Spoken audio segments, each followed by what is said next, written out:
Welcome everyone back to what we are watching. Joey here, along with my co-host TJ. How are you today, my friend? I'm good, man. The music is different. It doesn't get me quite as hype, but it's a jam. Like I could sit in an elevator, or I could be on hold at customer service, and I could listen to that, and I'd be okay with it. We were talking and give you all a little glimpse behind the scenes. We were talking the other night when I was recording with Nan and Tyler, the episode 4 of the Joey Harris Super Show, available on patreon.com/baby kangaroo media, Woo. about that music. And I told Tyler, I said, we're all going to get used to it and jam to it. And then one day they're going to throw that old music on us and we're not going to know what to do with ourselves. I'm not gonna know how to act because whenever it hit and I start throwing my hands up, you know what it is. It's all fun and games until you start doing the veto, because that's when you know it's a party. Either that or you have high blood pressure, as I saw on a meme the other day. It said Vito's the first person that turned gay from their blood pressure medication. Made him want to put on leather and do the pony. You know, Oh, I get oh, all weird with this blood pressure medication. and said starting to go after guys on bikes that work in diners. And I'm like, that's true. That is what he said. It's stuff like that. R.I.P. Johnny Cakes. That's what we call a callback, ladies and gentlemen. But you see, he'd have been all right except for the outfit. Because they're like, what are you doing here? He could have said, what are you doing here? Right. If not for the leather fedora and the full suit, there's no coming back from that one, apparently. Not when it comes to the family. But you see, I'm sure he thought, you know what? I'm safe here. There's no way anybody that I associate with would ever come into this place. And 99 other times he'd have been correct. But there was that one that somebody It's had a to collect. it's a joke. Isn't that what he said at first? And then it was the blood pressure Yeah. medication. Come on, He guys, he serious. should have slapped him. I'm living my truth, and you're not going to say a word about this. Had he been a gangster about it, maybe they would have. But he was acting ashamed, so they knew he's not supposed to be here. We have to tell it. Finn's like, listen, I told y'all. No. It was the other way around. Son of a bitch. Good old Paulie Walnuts. What are you talking about? No, a psychiatrist? Uh-huh. Uh-huh. That in the What we're cemetery. watching. That in the cemetery when he was telling the joke. It's a joke. It's straight over the head. Oh man. And we're back. Go back into the archives, folks. I'm uploading them as quick as I can find them. Most of them are there. I think both of those moments are already there. So Yes. go back in our Sopranos archive. But today we are back in the MCU, TJ, and the first thing that we cover. Oh, by the way, this is episode 43. It is if we were we finally have reached the 21st century. If we're talking presidents, okay, that was George W. Bush. So we're in the Bush years of the thing. Or if you're a race car fan, it's Richard Petty's old number episode. But we're episode 43 back in the MCU, and the first thing we're going to discuss is a MCU one shot called The Consultant from 2011. Set after the events of Iron Man 2 and The Incredible Hulk, Phil Coulson informs Jasper Sitwell that the World Security Council wishes for Emil Blonsky to be released from prison to join the Avengers initiative. They see him as a war hero and blame the devastation in Harlem on Bruce Banner. The council orders them to ask General Thaddeus Thunderbolt Ross to release Blonsky into SHIELD custody.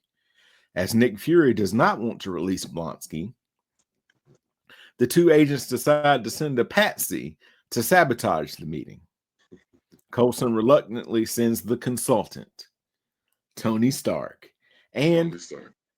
as partially depicted in the post-credit scene of The Incredible Hulk, Stark approaches the disgraced Ross while he is drinking in a bar. Stark annoys Ross so much that he tries to have Stark removed from the bar until Stark buys the bar and has it scheduled for demolition. The next day, Coulson informs Sitwell that their plan worked and Blonsky will remain in prison, where So we will see him pick up during the events of the She-Hulk, but that's in the future. yes, in the future. I like that they gave us this again.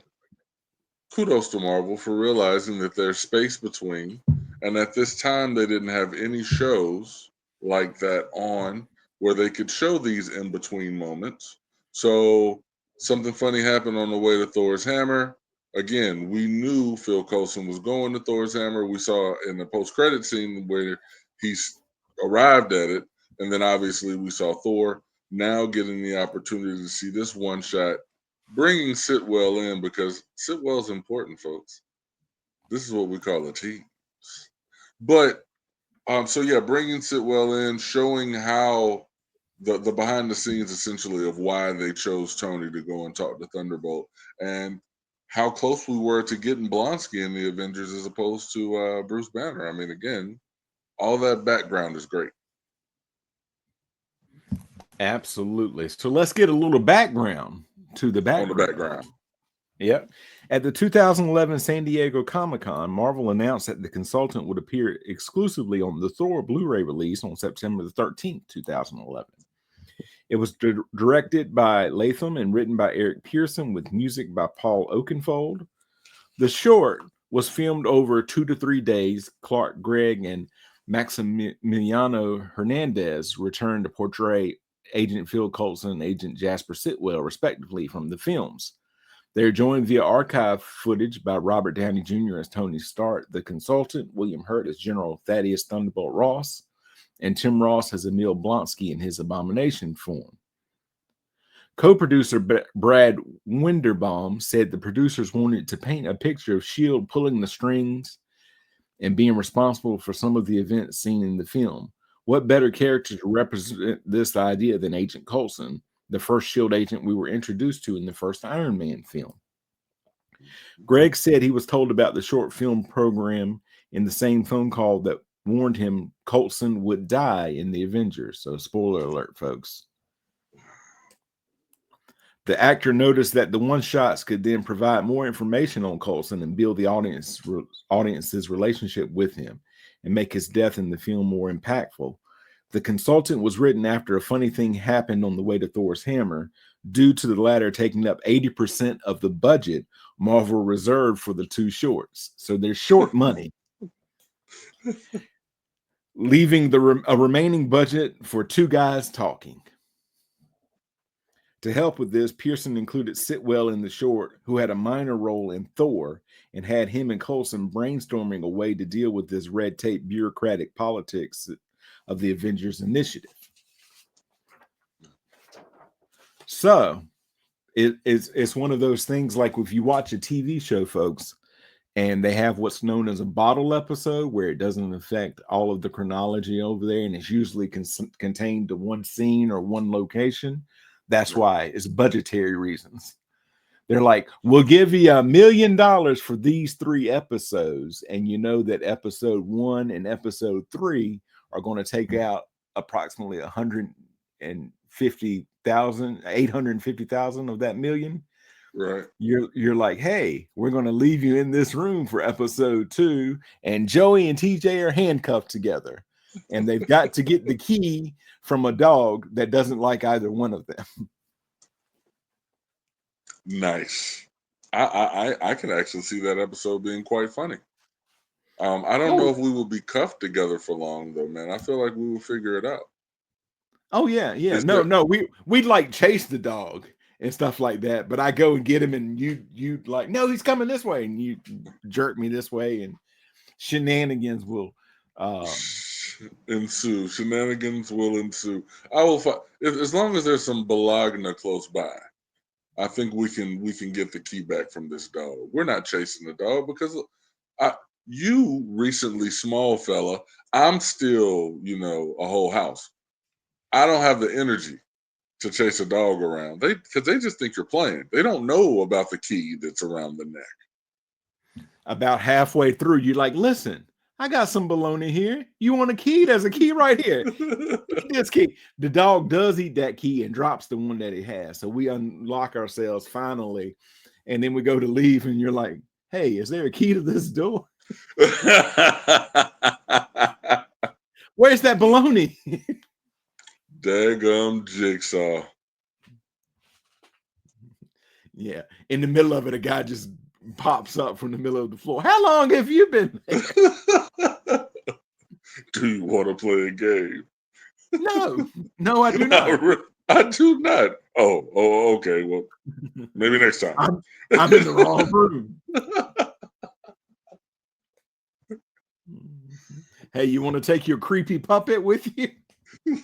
Why is it on a tricycle anyway, man? Come on now. What did like a squeaky wheel on it, like eeky, eeky. Right. You got all this technology and doing all this mad science, but you couldn't WD-40 that wheel. Everybody know Hank Hill somewhere close by. Had two. He got two. And he got two. He got a smaller one WD out for his and WD. the bigger one open. All right, so let's get to the main attraction here. Marvel's The Avengers, titled Marvel's Avengers Assemble in the United Kingdom and Ireland. Do you know why, TJ? No, why? There was a very popular show from the 60s/70s called The Avengers. And they made a film of it in the 90s. That was not that. Uma Thurman. Yes, was not that successful, but they didn't want them to think it was another entry into that, and people didn't want to come. So get it. It's a 2012 American superhero film based on the Marvel Comics superhero team of the same name, produced by Marvel Studios and distributed by Walt Disney Studio Motion Pictures. It's the sixth film in the Marvel Cinematic Universe, written and directed by Joss Whedon. The film features an ensemble cast, including Robert Downey Jr., Chris Evans, Mark Ruffalo, Chris Hemsworth, Scarlett Johansson, and Jeremy Renner as the Avengers alongside Tom Hiddleston, Stellan Skarsgård, and Samuel L. Jackson. In the film, Nick Fury and the spy agency S.H.I.E.L.D. recruit Tony Stark, Steve Rogers, Bruce Banner, Thor, Natasha Romanoff, and Clint Barton to form a team capable of stopping Thor's brother Loki from subjugating Earth. So now that we're sitting down to watch this film, this is the first for this film, because there's a post-credit scene for the movies coming, or whatever. The post-credit scene for this film was essentially the trailer for the movie. Like, it was a long post-credit. So this is the first time for me an MCU film was an event that I was really, really, really excited for. I was in the process of leaving the institution that you and I worked at. I was in my final semester there, wrapping things up. But I tell you what, I took a day off and went to see this. I went after opening weekend. I could not go opening weekend, but I went after opening weekend in the middle of the day, enjoyed myself, got the popcorn, got the soda, had the theater kind of to myself because they had gone into like summer hours, but school had not gotten out yet. That's one of those nice times right there. Later on, did the same thing for The Dark Knight Rises. Just a little small aside. Later on in the summer, there did you have a nice time, Joey? Not really, and I'll tell you why. Because I wanted to see the movie, but that was after that guy had shot up that movie theater in Colorado. Was that The Dark Knight Rises? I thought it was The Dark Knight. No, that was 2012, The Dark Knight Rises, because I had moved down the street from our former place of employment in that apartment I lived in. You remember that? Right. And was like, I'm like, I've got some money, I had some savings. I was living on that at the time, trying to figure out my next move. And I'm like, you know what? you deserve a break. And then they're like, guy shoots up a theater in Colorado. I said, you know what? Life is too short to not go see it. But I sat up at the top, like right next to the thing, like I didn't have my back to anybody.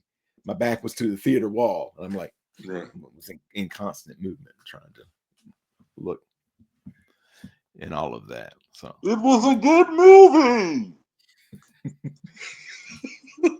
have you ever thought about doing voiceover work? I have.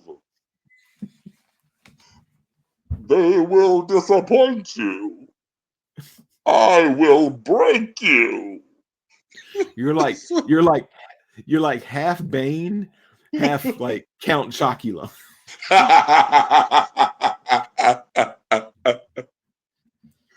I will break your body. The film's development began when Marvel Studios received a loan from Merrill Lynch in April 2005. Okay. After the success of the first Iron Man in May 2008, Marvel announced that The Avengers would be released in July 2011 and would bring together Stark, Rogers, Banner, at the time portrayed by Edward Norton, and Thor from Marvel's previous films, with the signing of Johansson as Romanoff in March 2009, Renner as Barton in June 2010, and Ruffalo replacing Norton as Banner in July 2010. The film was pushed back for a 2012 release. Right. Whedon was brought on board in April 2010 and rewrote the original screenplay by Zach Penn. Production began in April 2011 in Albuquerque, New Mexico, before moving to Cleveland, Ohio in August and New York City in September. The film has more than 2,200 visual effect shots. Nice. Yeah. I respect it. So, the Asgardian Loki encounters the Other, a representative of an extraterrestrial race known as the Chitauri. In exchange for obtaining the Tesseract, a powerful energy source of unknown potential, the Other promises to provide Loki with an army to conquer Earth.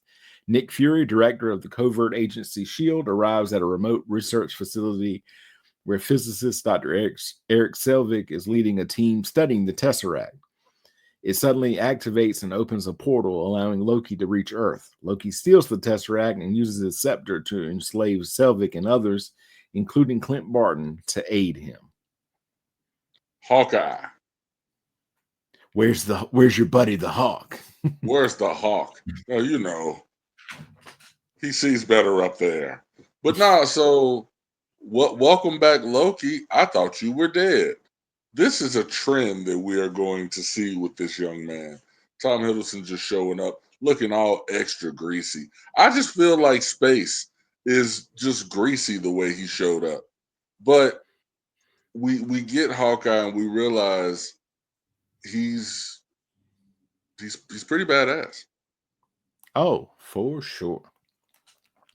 In response, Fury reactivates the Avengers Initiative. Agent Natasha Romanoff travels to Kolkata to recruit Dr. Bruce Banner so he can trace the Tesseract through its gamma radiation emissions. Fury approaches Steve Rogers to discuss his knowledge of the Tesseract, and Agent Phil Coulson visits Tony Stark so he can check Selvig's research. Loki is in Stuttgart, where Barton steals iridium needed to stabilize the Tesseract. This leads to a confrontation with Roger, Stark, and Romanoff that ends with Loki's surrender. Okay, so before that, when that starts, and he tells them all to kneel and that they're going to be under subjugation because that's really what they want. Is someone That's what they want. And that one guy stands up and he goes, I told you to, was it kneel? And he says, not I to said you. kneel. Not to you. And he goes, there are no men like me. And he goes, there are always men like you. There's always men like you. Yep. Dude, every single time, chills. I just got a chill saying it. There are always men like you. And I'm like, you know what? He's right. He's right.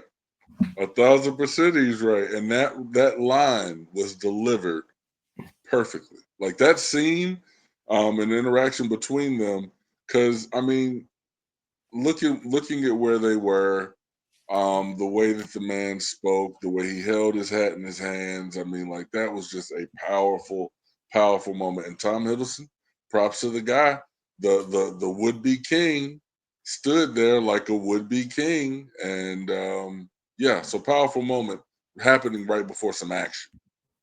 It's an actor. His name, I want to make sure I get this right, is Kenneth T. Gar, I believe is how he spells it. He's Tigar is how he's you done some pronounce stuff. rather. Yes, he has. I remembered him. He was on a very powerful episode of Magnum PI in the 80s where he keeps calling Magnum and he's like, "You've helped me, and now I'm going to help you." And he's like trying to get rid of all these people that hurt Magnum. And it's like very like it is spooky, dude. And then he's like, "You helped me. Don't you remember?" At the end, like when he catches it, and he's like, "I don't have any clue who you are. Who are you?" And he goes back at the end of the episode in his voiceover. He's like, "I went back through my files and I had consulted him where he thought his wife was cheating on him. And it turned out she wasn't. She was just very lonely. Like she would go to like different group things. I think it's been a while since I've seen it, but he's like, Right. he goes and he thanked me for saving his marriage. I didn't even charge him, and so he thought that he owed Magnum that years later. It is very powerful. He's a very good actor. That's what's up. I like that storyline. That's dope. Yeah, yeah. Um, that is, I believe it's 40. The name of the episode is 40 because in the TV show, Magnum turns 40. Um, and his birthday's in the middle of the summers. I want to say it's July 4th or July 5th or something like that. And he always spends it alone. And so all of his friends are going away and all of that. And that's when all of this stuff is happening. Yeah, it's very powerful. That's what's up. While Loki is being escorted to S.H.I.E.L.D., his adopted brother Thor arrives and frees him, hoping to convince him to abandon his plan rather and return to Asgard. Stark and Rogers intervene, and Loki is imprisoned in the S.H.I.E.L.D.'s flying base, the Helicarrier. Does father know you weareth his drapes? The interactions between these characters that have held their own movies Mhm. were some of the better lines of dialogue that I got. Let's not pretend like these people are going to come again, having had their own film. So they've gone through their own trials and tribulations. I'm just going to think that they're all just going to kumbaya. Nah, there had to be some moments of friction early to prelude to show, I guess, what's coming later. Cap, you want to watch out because this guy's basically a god. There's only one god, man, but I'm pretty sure it doesn't look like that. I'm like, oh snap! There's a cat burn. So, just real quick tangent for you, my friend, because you're a man of the world. You're very worldly. You're out and about. You know people and all that. All right. All that the man has done for the world. Why is he still a captain? Why is he not Major America or General America by now? Admiral America. Admiral America. Yeah, like they got to keep him in his place. I mean, I like it's like, hey, I know you saved us. I know you done some good things, but don't get too big for your britches, there, bud. Yeah, another tangent I was thinking about the other day. Let's say somebody comes to Earth who is just basically Superman. You know for sure he'd get slapped with that cease and desist from DC and Warner Brothers, just like, boom, you can't do that anymore. And he would be like, I can't. Uh, What you but gonna do? Upon further reflection. right, because I think that right there would be ridiculous because they would 1,000% do a cease and desist for which he would show himself to be the super and all powerful thing that he is. What can you do? What can you sprinkle some kryptonite on him? He's not gonna let you get close enough. And he'd be like, so Your office, where is it at? We're in New York. Oh, it's all the way out in Los Angeles. You got a desk over there? Yeah. Is there a pen on that desk? It's a blue pen. And then you hear this blue pen?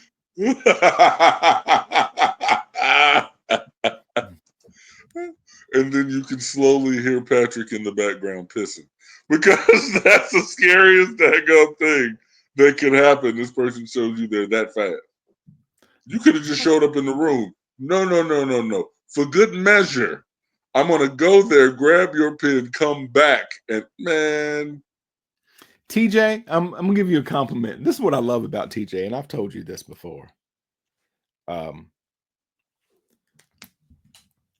TJ will come up with a name for somebody, and he's like, you hear Patrick pissing in the background.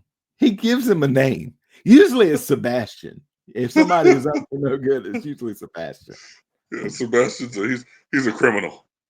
He's a criminal. But no, bro, I mean, look, the reason that, because I think that the funniest thing is that we do not pay attention to these background actors, man. Like, listen, we're getting ready to head into the Battle of New York. Okay? While, yes, Tony Stark is doing his thing and Captain America is doing his thing, somebody had taxes to pay that day. Okay? Somebody was on their way to return that DVD to Blockbuster that was getting ready to close 2 months later. There was things that had to be done, and I don't think that we focus enough on that. I'll give you my joke later, but yeah, man, let's talk about the extras. Let's talk about Sebastian and Derek. Yeah, but you see, like I can't remember her name. I don't know if they give her a name. The Ashley Johnson is the actress who plays the waitress. Oh yeah, Like she, yeah. Captain. That waitress went to work this morning, and all that stuff is already starting to happen. And she's there, and Frank, that customer who like tips pretty good, but he still kind of gets on her nerves, but not enough to like for her to say something. Yep. Frank is like, hey, honey, can you get me another cup of coffee? And she's going to get it. She's like, an alien just flew by the window. It ain't the first one that flew by. And Frank still wants that coffee. You know that happened. Just to give y'all some behind the scenes of more behind the scenes, the waitress in The Avengers is the same waitress that Sarah Bareilles based The Waitress play on. That's not correct, but I felt good saying it. I've got more behind the scenes from behind the scenes to before the scenes. That's how much around the scenes. Okay, Ashley Johnson. It's all around. Ashley Johnson played the youngest daughter, Chrissy, on Growing Pains, and then later on goes and plays the scientist character on Blind Spot. I'm sorry, I can't remember her name on Blind Spot, but she was on like I don't 4 know or 5. what Blind Spot. What's Blind It was Spot? the girl who played, is it Lady Sif in Thor? You know who I'm talking about? They find her covered in tattoos. Covered in tattoos. Yeah, that's Blind Spot. Yep. I never watched it. I watched the first season and like 2 episodes of the second season. Then I had to go out of town, and it's like, I don't know how to get it from now on, even though I was watching it on like Hulu, If I miss a week and I don't watch it on Hulu, it's like, I don't even know what Hulu is. I threw my remote control away. That's what happened to me in The Walking Dead. It's like I was up to season 5. We got introduced to Negan, RIP to one of my favorite characters. And then I moved, and all of a sudden, I just don't know where to find The Walking Dead anymore. I'm still telling people I'm 8 seasons behind. You know what? I was in it through the first 2 seasons. I know I watched because my ex watched, and I watched the first one together. And then I told her, I'm like, we were still friendly because we were still watching True Blood. Dude, we were up together, still watching it after we separated. We still hadn't watched that final season, and she probably don't want to get together to watch it now. Mike, so at what point in time do you just say, I don't watch that show anymore? Because it's like, for me, it was Walking Dead, like season 3. I got the first 2 episodes, and he got like back with his wife, and then she had the baby. And then I'm like, I'm good, I think, or I have something. I'll catch up. You know how it is. I'll catch up. But Bro, that I was me was on game. watching. Yeah, that Go was me ahead. on Game of Thrones before last summer. Like I'd get through the first season and I'd get into the second one, and then you drop it, and like I'll come back to it. But I probably got to start over. I did that 2 or 3 times before I actually like was in it. You know. I was watching Shameless, and I know we got to get back to the Avengers. Hey, Captain America, I can do this all day. I was watching Shameless, and I stopped watching it because they were out of season. They came back in season. I never watched it. That show has ended. I haven't seen that show in over 15 years. Am I still saying, oh man, I'm behind on that one? I got to catch up.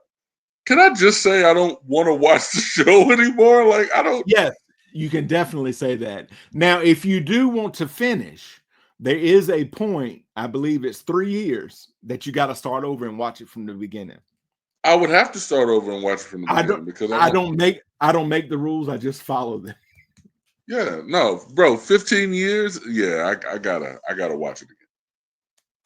I feel like that, like I put the Walking Dead, I put other things on my list. I'm like, I've got to get back to that, but definitely have to start over from the beginning. Like I think I remember most everything because I'm like, season 2, they were looking for that little girl, and then she comes out of that barn, and I was shocked. I shouldn't have been, but I was shocked.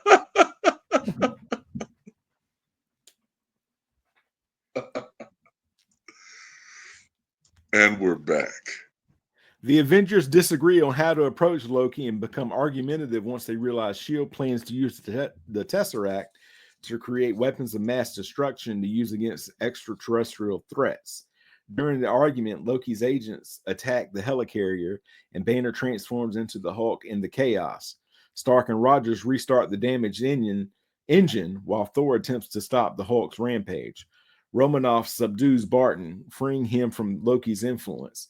Loki escapes after mortally wounding Coulson. Fury uses Coulson's subsequent death to motivate the Avengers to work together as a team.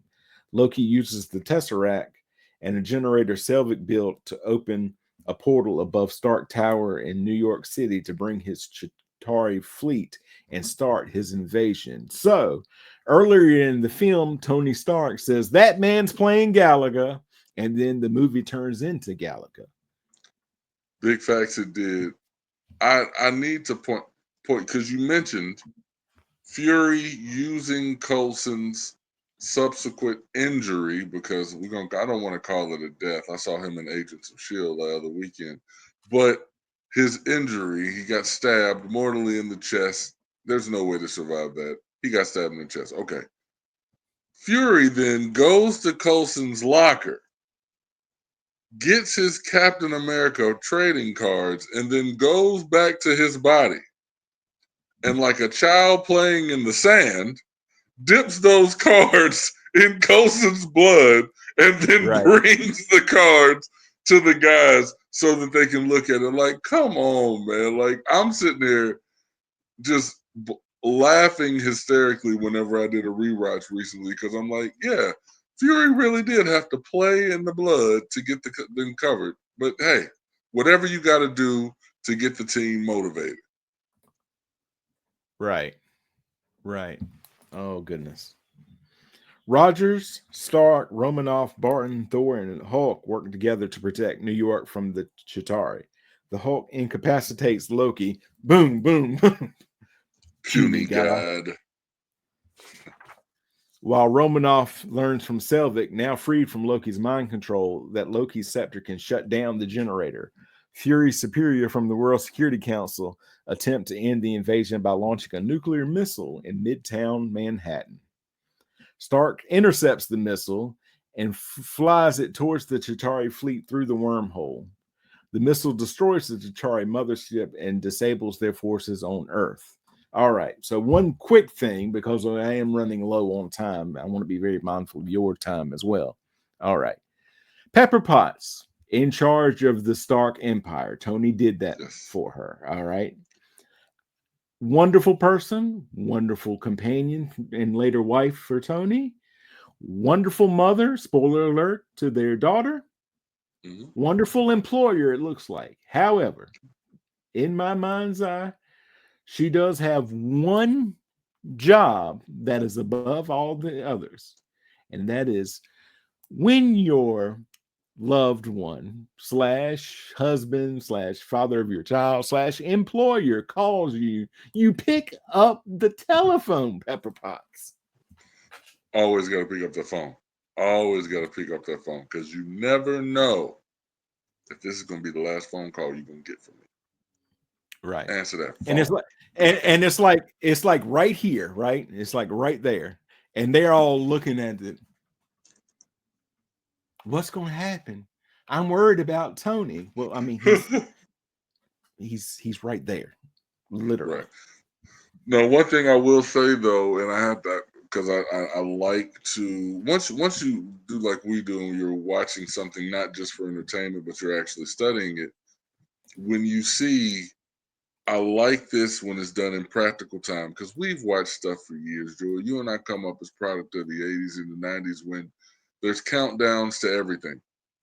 Right. The when the missile is launched in real time, you can time it. It all maps out when the bomb blew with the time that's on it. It actually maps out in the film. So that was dope. I like that. Stark becomes unconscious and his suit loses power, leaving him free falling towards Earth. The Avengers manage to catch and resuscitate him, while Romanoff uses Loki's scepter to close the wormhole.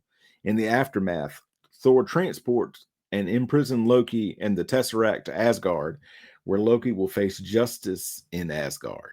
In the mid-credit scene, the other confers with his master about the failed attack on Earth. The master being Thanos, but is not named at the time. It's not identified as Thanos at the time.